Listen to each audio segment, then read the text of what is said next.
Hello again, and thank you again for joining us. Darren Jaime here with you. You're watching The Bronx, Your Voice, Your Vote 2008. We are answering all of your election questions, as well as being joined by political contributors Miguel Perez, Bob Nolan, and Marriah Starr. Well, America has lost over 4,000 troops since the Iraq War, which began in 2003. We asked Bronxites what did they think about the issue of the Iraq War, and here's what you responded. I will be voting because I'm disabled and I can't get around as much as I used to. But there are a lot of... No, I don't think we should be in Iraq because, you know, like, we're not getting anything out of it. Just a lot of people are getting killed, you know, and we're wasting a lot of money that should be here for other people. And all the money is, like, going to the war. And we shouldn't be there. We really shouldn't be there. When do you think we should leave? We should leave right away and let them get on their own. Because really what they're doing basically is using us. That's my opinion. And we're losing all the benefits that we should have here in America. I don't want the war to keep going, and like what I've been listening to lately is the war's gonna stop if like they're gonna come back if we vote for Obama. McCain is like on Bush's side, like more with Bush ideas. Well, as we know, the Iraq issue hot on the minds of many, but as many do say, second to the economy. But let's talk about Iraq for a moment. When both candidates first started out, Bob, I think that the question was they had a timetable as for when they could actually withdraw troops out of Iraq. As the campaign began to progress, we begin to hear what would be considered by some flip-flopping, if you will, saying that what we originally thought is different. From this perspective, let's talk about the candidates and how they've approached the Iraq War. Well, John McCain's position has been consistent in that he's talked about the surge and his support for the surge for several years, and he will argue that the surge was successful.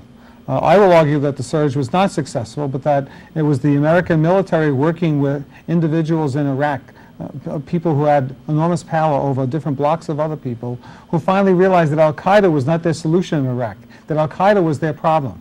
And they work with the American military for a more peaceful resolution to the problems in their particular areas. But Barack Obama has said from day one that he was opposed to this war and that he wanted to have a removal of the troops as quickly as we possibly can. And as you know, President Bush would hear nothing of that, but now President Bush is talking about a timetable to remove troops. So I think the President is moving a lot closer to what I think many of us want to see, which is the removal of our troops as soon as we possibly can from Iraq. Mm-hmm. Most of the issues having to do with Iraq are controlled by two men, President Maliki and General Petraeus.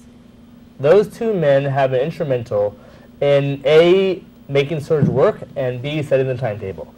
Every politician, whether it's Obama, McCain, or Bush, has been responding to those two people. If those two people are wrong, then the politicians are wrong. So what you have here is the surge worked because Petraeus took advantage of it to persuade the Sunnis and Shiites to go against al-Qaeda and to work together. What's wrong with that? Exactly. There's nothing wrong with that at all. And Maliki told our candidates, look, we want your troops out because we do not want an occupation. We want to help the Iraqi people and the Iraqi army to get back off its feet. So what you have here is Obama's position has been vindicated by the events, and that's what people are turning to him. What I'm hearing is what the excuses that Democrats are using to justify Obama's position. Listen, if there's one person who was right in Iraq, it was John McCain. The surge worked. He was right all along.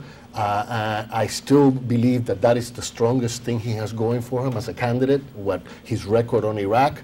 And in fact, I believe that I'm not, frankly, I agree with him because I don't believe in pulling out the way Obama wants to pull out, because the rest of the world will see it as a defeat for the United States and a victory for our enemies. Bottom line, that's what will happen if Obama pulls out in a hurry. But New Yorkers had asked me this. I was downtown and by a newsstand, somebody said, listen, next time you have a chance to talk to your analyst, ask them this question. We here in New York, we suffered with 9/11. The biggest thing after 9/11 was we were going after Osama bin Laden.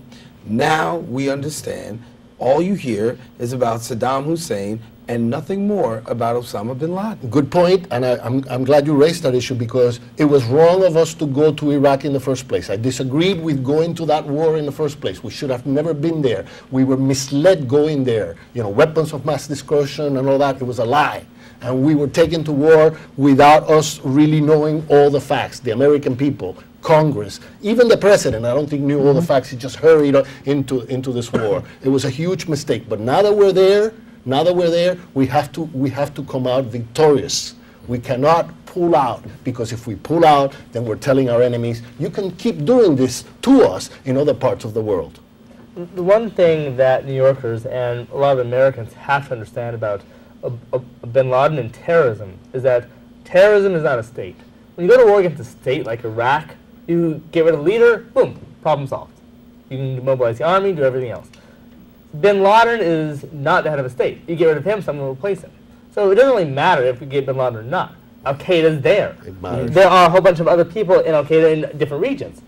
He's simply the symbol. And getting rid of him does matter, but it won't solve the problem. We talked about the issues that Americans talk about. We talked about job losses. We talked about the economy. I want to talk about and give each of you an opportunity to discuss what are the issues that we are not discussing that you would like to see discussed, particularly here locally. Bob. I would like to see both presidential candidates talk about rebuilding our cities. Right here in New York City, we have an enormous housing need, a very, very serious problem. The federal government used to play a role in building housing in New York City. It's pulled away from that. Nixon pulled away from it, Reagan pulled away from it, both Bushes pulled away from it, and the city and the state have been able to build a certain amount of housing, but it's nowhere near what Bronx residents really need. I'd like to see the federal government get back into the housing business and use the dollars that they have. We wasted $600 billion in Iraq. They can use some of that money to help to rebuild our cities. I would say the federal government already has been in the housing business with Fannie Mae and Freddie Mac, and we see the results with the financial crisis right now. What we need is a return to local responsibility and a shift in focus from Iraq to China. China is the next big center of economic relations and prosperity. If we ignore China, we are consigning America to second-class world citizenship. We cannot ignore Iran, we cannot ignore Venezuela, we cannot ignore North Korea, we cannot ignore Cuba. There are a lot of other problems around the world that we cannot ignore. That's number one. I agree with your position, Bob, on the cities. I think it's really a terrible thing that has happened with this presidential election, that they're not talking about the cities and the problems of the cities and what they're going to do. I think it's part of the problem that they're both accusing each other of wanting to spend too much. And so if Obama says, I'm going to help the cities, McCain will say, oh, tax and spend, you're going to spend all this money. So, but they're still not promising or telling the cities what they're going to do for us, and I think that's a terrible problem. Maya, I think I already mentioned this, but the main thing I think that they're ignoring, of course, is immigration. I think it's a travesty that they've ignored this issue, and I think that, you know, both ends of this debate, both sides of this debate, whether you're for illegal immigrants or against them, you wanted to see these candidates talk about this so that you could form a position, take a position based on what they said about this issue. And right now, we don't know exactly what would have happened if they had encountered each other over immigration. It would have defined my vote and a lot of other votes around the country. In your estimation, why no talk of immigration? They're afraid of the backlash. We said this earlier. Both of them are very much afraid of why alienate. You know, why tell Latinos that I am going to give them some kind of amnesty program for undocumented immigrants if it's going to alienate some people? The Democrats think that they have the Latino vote in their pocket. The polls are telling them they don't have to move a finger. They don't have to do anything for us. They're going to get the Latino vote by default. So they figure, well, if I'm going to get Latinos voting for me anyway, why should I do anything or talk about their issues right now? And I think it's an insult. All right, we've got to take another break, but when we return, has health care been overshadowed by the economy this election? You don't want to miss this discussion, stay tuned. But before we go, once again, a list of your candidates for the Justice of the Supreme Court.